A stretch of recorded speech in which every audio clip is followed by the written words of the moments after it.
Hope Ramirez had been living at her farm, the Butterfly, on the outskirts of San Miguel for almost 2 decades. Her days passed with the same tranquil cadence.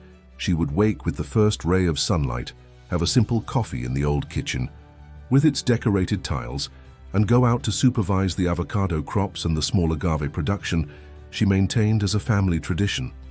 She always dressed in cotton shawls, long skirts, and blouses embroidered by local artisans.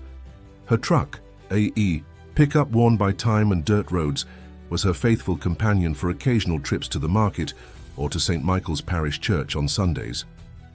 For the town's inhabitants, Ms. Hope was simply a hard-working woman who had inherited lands from her late husband, Jack. They treated her with the respect that any elder deserved, but no one suspected the true extent of her influence and knowledge. One morning, while reviewing the correspondence that Thomas, the young man who helped her with errands, had brought her, Hope found an elegant envelope sealed with the distinctive gold seal of the Morrison family. How strange, she thought as she carefully opened it. It was a formal invitation to attend the annual charity gala, organized by Ernest Morrison, one of the most powerful businessmen in New York City, at his mansion in Westchester. The event would bring together the country's business, political, and social elite to raise funds for environmental conservation projects. The invitation specifically mentioned the Butterfly as an example of sustainable agricultural production. Hope left the invitation on the wooden table and looked out the window at the green fields that stretched as far as the eye could see. Should she attend? She hadn't set foot in the capital's social circles in more than 15 years. "Ma'am, is something wrong?" asked Carmen, her housekeeper and friend since youth. Hope showed her the invitation. "Do you think I should go, Carmen? Those people, they're not like us." Carmen took the invitation and read it carefully. "Well, I think you should go. If they mention the Butterfly, it's important. Besides," Carmen made a significant pause before continuing, "it's about time the world remembers who Hope Ramirez is, not just what they see on the outside." After several days of contemplation, Hope finally decided to attend. She allowed herself a small luxury. A new silk dress in earth tones, discreet but elegant, purchased from the only boutique in San Miguel that she considered appropriate. It wasn't as ostentatious as the outfits of the city women would surely be, but it reflected the simple dignity that she valued. On the day of the gala, Hope flew to New York City on a commercial flight and stayed at a modest hotel near the historic downtown. She took a taxi to the Morrison mansion, located in one of the most exclusive areas of Westchester. As she got out of the vehicle, she observed the imposing illuminated facade and the parade of luxury cars. For a moment, she felt the impulse to ask the taxi driver to take her back, but she took a deep breath and walked toward the entrance. The guards checked her invitation with evident surprise. Once inside, the brightness of the chandeliers, the tinkling of crystal glasses, and the rehearsed laughter transported her to a world that simultaneously seemed familiar and foreign. As she moved through the hall, she noticed curious glances and barely disguised whispers. "And that lady? Is she from the service staff?" she heard a woman say, wearing a dress as bright as her diamond necklace. "No, dear. She must be some representative from those indigenous communities that Ernest helps with his charitable causes," replied another, adjusting her hairdo without bothering to lower her voice. Hope kept her head high and a serene smile. A young waiter, confusing her simple attire with that of a staff member, discreetly pointed her toward a side door. "The service entrance is that way, ma'am." "Thank you," Hope responded politely, "but I'm a guest. I'm just looking for a quiet place to observe." The young man blushed profusely and stammered apologies before offering her a glass of champagne, which she accepted with grace. The real humiliation came when Sophia Morrison, Ernest's daughter-in-law and a recognized socialite, approached her with a condescending smile. "You must be the lady from the, what's it called? The Little Butterfly?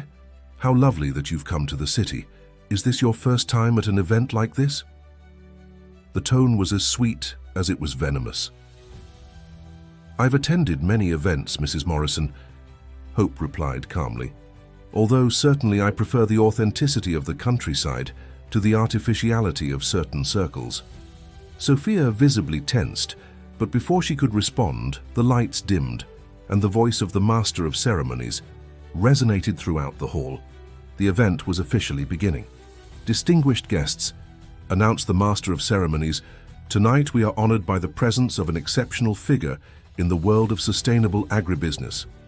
Ernest Morrison, a corpulent man in his 60s, took the microphone with enthusiasm. "Before presenting the projects we will support this year, I want to especially thank a person whose work has silently revolutionized organic agriculture in our country." Hope, who was observing from a corner while tasting a canapé, felt her heart accelerate when Ernest continued. "The Butterfly Farm is not only the largest certified organic avocado producer in the central region, but its cultivation methods are being studied by international universities as a model of sustainability." The entire hall fell silent when Morrison pronounced, "I ask for a strong round of applause for the owner and executive director of Ramirez Agriculture, the agricultural engineer and master in international commerce, Ms. Hope Ramirez." The spotlight searched among the crowd until they found her. The murmurs intensified. Several people who had looked at her with disdain now observed her with astonishment. Sophia Morrison visibly paled as Hope walked with dignity toward the Indete stage. "Thank you, Mr. Morrison," said Hope with a clear and firm voice as she took the microphone. "For those who don't know me, which seems to be the majority," she added, with a subtle smile that provoked nervous laughter, "the Butterfly is not just a traditional farm. We generate direct employment for 400 families in the state of Georgia and export to 12 countries. Our regenerative cultivation methods have allowed us to recover lands that were considered lost due to erosion and overexploitation." She and I paused and looked directly into the eyes of those who had previously belittled her. "But what makes me most proud are not the figures or international recognitions. It's seeing how the communities around the Butterfly have recovered their economic dignity without losing their traditions. True wealth, ladies and gentlemen, is not measured in jewels or luxury cars, but in the respect with which we treat the land and those who work it." The silence in the hall was absolute. Hope continued explaining how her laboratories had developed an irrigation system that reduced water consumption by 60%, how her scholarship program had sent more than 100 young farmers to study agronomy at the best universities, and how she rejected millionaire offers from multinationals that wanted to buy her patents. When she finished her intervention, the ovation was thunderous. The first to stand was, surprisingly, William Ortega, the powerful owner of Northern Supermarkets, known for his aggressive negotiation tactics with small suppliers.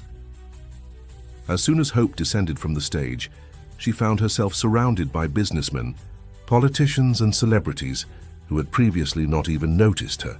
Among them stood out Valerie Curtis, a famous journalist known for her incisive interviews.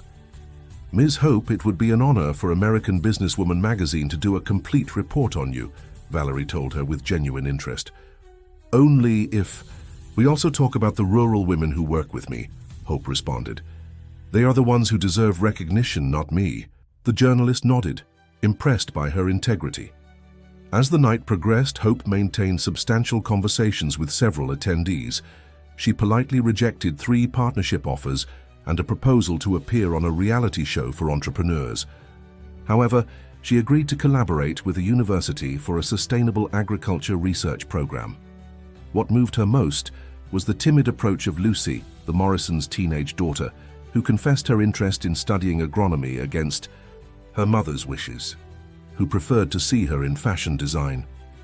"My father says you revolutionized agave cultivation without sacrificing tradition," the young woman told her with admiration. "I would very much like to visit the Butterfly someday." "The doors are open for you," Hope responded with warmth. "Sometimes the least expected path is the one that leads us to our true vocation." The party continued when William Ortega approached Hope again, this time with a concrete proposal. "Ms. Hope, I'd like to discuss an exclusivity contract for all your production. Northern Supermarkets can triple what you currently get selling to small distributors." Hope looked him directly in the eyes. "Mr. Ortega, I appreciate your interest, but my business model is based on equity. I work with cooperatives and local markets that depend on my products to subsist. I won't sacrifice those relationships for short-term gains. Ortega narrowed his eyes, clearly not accustomed to rejection. Think about it carefully. My offer won't be available indefinitely. I don't need to think about it, Mr. Ortega. My answer is definitive. As the night advanced, Hope noticed that Sophia Morrison was observing her from a distance with a mixture of shame and curiosity. Finally, the socialite approached with 2 glasses of champagne. Ms. Hope, I owe you an apology. My initial behavior was inappropriate. Hope accepted the glass and nodded. We all judge by appearances sometimes, Mrs. Morrison. The important thing is to recognize it. I wonder, Sophia hesitated before continuing, how did you manage to build an empire while remaining so authentic? Hope smiled. I didn't build an empire, Mrs. Morrison. I just kept my family's legacy alive, adapting it to new times without losing our essence. Authenticity isn't a strategy, it's a necessity of the soul. 3 weeks after the gala in Westchester, the E-Tour effects of that night were being felt both in Hope's life and in the circles of power in the capital. The interview with Valerie Curtis had been published on the cover of American Businesswoman under the title, The Silent Revolutionary: How Hope Ramirez Transformed Agriculture Without Making Noise. The article went viral, generating debates about the role of women in rural America and the importance of sustainable agriculture. Hope had returned to her routine at the Butterfly, trying to maintain normalcy amidst calls from investors, interview requests, and collaboration proposals. One morning, while reviewing the packaging process of avocados for export, Thomas informed her that 2 trucks of USDA inspectors had arrived without prior notice to conduct a routine inspection of her facilities. How curious, commented Hope, as she went to receive them. We had the annual inspection just 2 months ago. The review lasted all day, with inspectors scrutinizing every corner, taking samples of water and soil, and meticulously reviewing each permit and certification. By night, Carmen showed her an anonymous message that one of the supervisors had received. We know that Ortega is behind this. His supermarkets have just cancelled contracts with 3 producers you mentioned in your interview. The following days brought more obstacles. Her application to renew a line of credit was delayed by bureaucratic procedures, and articles appeared in economic blogs questioning the long-term viability of the Butterfly's methods, citing sources close to the sector. Hope faced each challenge with the same serenity that characterized her. She convened a meeting with all her workers, explaining the situation without dramatics and assuring them that their jobs were secure. Then she contacted her allies in IT, universities and environmental organizations to request independent studies that validated her practices. We won't respond to attacks with more attacks, she told her lawyer when he suggested taking legal action against Ortega. We will respond with transparency and results. The real turning point came when 12 women from New York City, led by Marianne Harris, a renowned chef and food activist, arrived at the Butterfly without prior notice. We read the interview, explained Marianne, and we want to know firsthand your working model with rural women. We believe we could replicate it in other regions. Hope received them with her usual hospitality and organized a complete tour of the farm. She showed them the experimental greenhouses, the rainwater collection systems, the workshops where women made products derived from avocados, and the educational spaces where workers' children received school support while their parents worked. What was supposed to be a visit of a few hours extended to 2 days. The visitors, many of them urban businesswomen and professionals, were fascinated not only by the agricultural operation, but by the vibrant community that had formed around the Butterfly.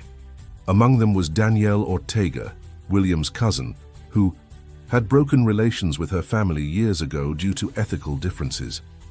At the end of the visit, Marianne proposed creating a direct network between conscious consumers in the cities and rural producers, eliminating intermediaries and guaranteeing fair prices.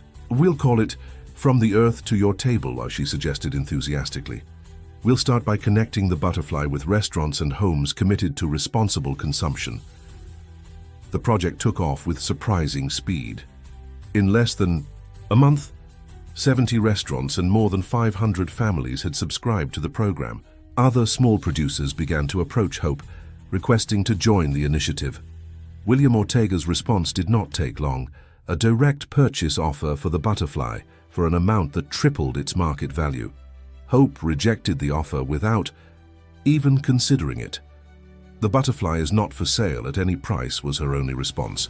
The tension increased when Richard Levi, an old friend from youth and current state representative, visited Hope with an unexpected proposal to integrate a state council for sustainable rural development with her as vice president.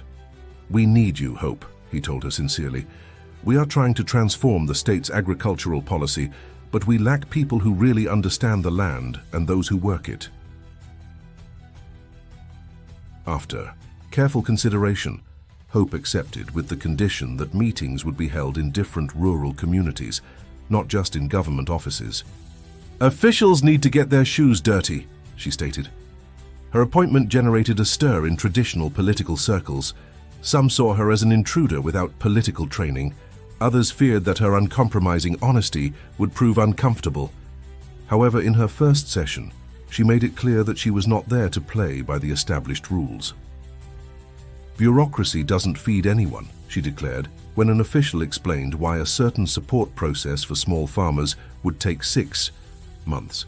"By then, the planting season will have passed. We need solutions today, not reports for tomorrow." 6 months after the gala in Westchester, the Butterfly was transformed into the venue for the first regenerative agriculture fair in America. Producers, scientists, students, and families from all over the country arrived to share knowledge, seeds, and hopes. At the opening ceremony, the state governor presented Hope with the Medal for Agricultural Merit, the most important recognition in the sector. Upon receiving the award, Hope improvised a speech that moved all those present.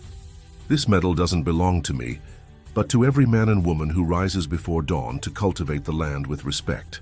It belongs to my parents, who taught me that true wealth is in what you give, not in what you accumulate. And it belongs to all those who were once underestimated for their appearance, their origin, or their way of speaking. Always remember, arrogance is the most expensive suit that ignorance can wear." Among the attendees was Sophia Morrison, not with her usual jewels and designer dresses, but with simple, practical clothing. At the end of the event, she approached Hope with a bouquet of wildflowers. "My daughter Lucy will begin her agronomy studies next semester," she informed her with a mixture of pride and humility. "Your example changed not only her perspective, but mine as well." As the two women conversed, Lucy joined them. "Miss Hope, do you think I could do my internship here at the Butterfly someday?" "Of course," Hope responded with a warm smile. "The doors will always be open for those who want to learn and contribute." At sunset, when all the visitors had left, Hope walked alone through the avocado fields. The setting sun bathed everything in a golden light, reminding her why she had named her farm the Butterfly, because it represented transformation, resistance, and the beauty that emerges from the most unexpected processes. The next morning, as always, she rose at dawn. She prepared coffee in her favorite enameled mug, put on her straw hat, and went out to greet the land and those who worked it. Her name now appeared in business magazines, and her methods were studied in universities.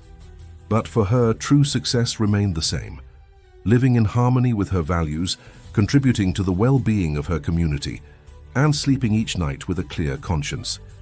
Hope Ramirez's legacy did not reside in buildings or bank accounts, but in the green fields that extended to the horizon, in the proud faces of the women who had found dignity in their work, and in the seeds of change she had planted in hearts like Lucy's.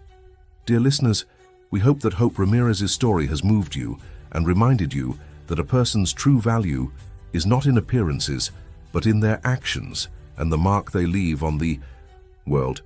To continue discovering stories that celebrate the strength, dignity, and authenticity of our American roots, we invite you to click on the link to your left, where you'll find our special collection, Hearts of the Countryside.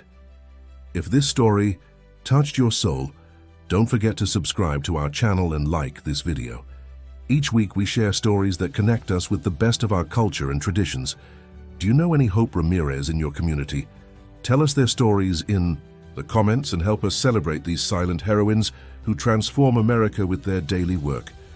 We'll be waiting for you in the next story.